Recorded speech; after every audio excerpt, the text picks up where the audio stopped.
Hi again, everybody. Brendan Gulick here with another edition of Blue Streak Spotlight. And today I'm joined by senior soccer forward Jeff Kosek. Jeff, thanks for joining us today. Yeah, thanks for having me. It's a great opportunity here to get a little interview with some soccer insight. And Jeff, let's start with kind of how things wrapped up for you last season. It was a shorter season than you anticipated after you broke your leg. But so far in 2010, you've more than just rebounded past what you've already shown. Right now, you're the OAC leader in points and in goals scored. And your Blue Streaks, as a captain, you guys are off to an OAC undefeated start. Can you talk a little bit about how your injury and your recovery process last year has impacted you so far this season? Well, at a personal level, I guess I could tell you, going back to last year, I broke my leg in the second game, and I had surgery right away, have a rod in my leg now, and naturally I was feeling pretty down about it, but I remember after about a week, I think I was sitting in my room and I realized I have another season coming up next year. And from that point on, I had to do everything I can to get ready for this season. And, since then I haven't really looked back. And we have a great group of guys on this team. And, in the spring we'd get together, we'd work hard. In summer, starting in late July, we got together as a team and worked hard. And we've been doing everything we can to put together a successful season. At a personal level, I don't really look at it as how many goals am I scoring. It's more of like, as a team, are we winning? And so far in conference, we're 3-0, which is good. But we have tougher games coming up, so we're just going to keep working, getting better. Absolutely. Well, you guys certainly are off to that successful start. And as a senior, you've been around this program for a few years. Last year not having played, maybe a little bit of a different role. Now this year as a senior and a captain, a different role. Can you talk a little bit about how your role on this team has changed over the course of your 4 years? Yeah, I would say, coming in freshman, sophomore year, I had a lot to learn. I came in getting some playing time, but looking up to the older guys, college is a whole different game than high school. There's just so much more mentally that you can learn how to play the game. I've seen myself transition over the years, becoming a better player.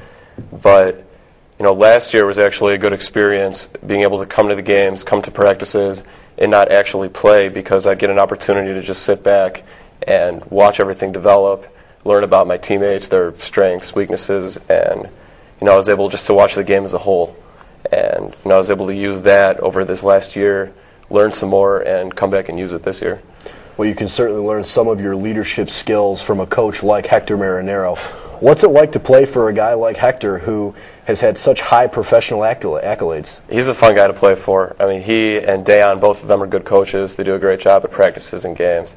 Also, both of them can still play, and I could tell you that Hector, when he hops in and plays with us in practice, he's still got it. He'll tear some of the guys up out there. It's fun to play with him.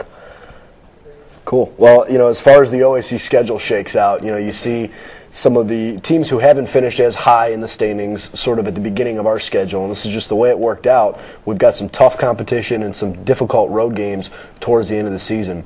How are you guys preparing for this home stretch of the OAC schedule? Oh, absolutely. The OAC is a really tough conference to begin with. All the teams can play. Any team in this conference can beat any team.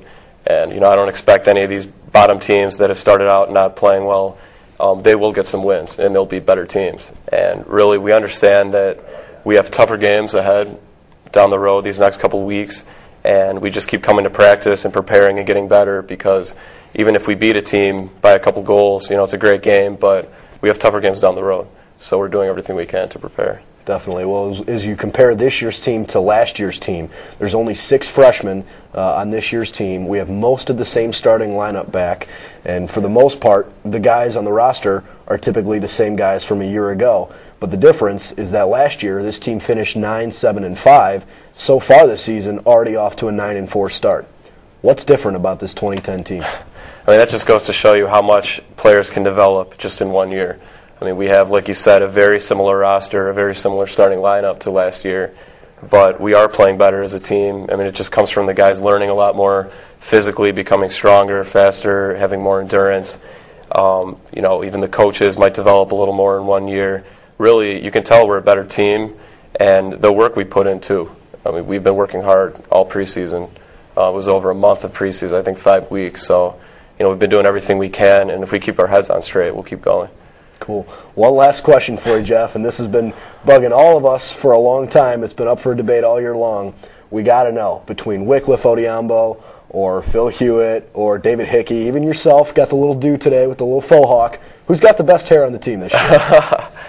I would have to give it to I would give it to Phil, just because his hair, it's not as big as it used to be, but when he came in here freshman year, I mean, his head was huge, and it's funny, some of these guys, but it gets talked about way too much in the locker room, I can tell you that. I bet. But, yeah, I'd have to give it to Phil there. Cool. Well, none of you should cut your hair until the season's over when we win conference. We'll put it that way, and we'll be superstitious about it. Awesome. Well, thanks a lot for having me here. Absolutely. Thank you. It's been great to have you. And, folks, that'll wrap up this week's edition of Blue Streak Spotlight. Thanks again to Jeff Kosek. Be sure to tune in next week for another edition of Blue Streak Spotlight. Thanks again, folks. I'm Brendan.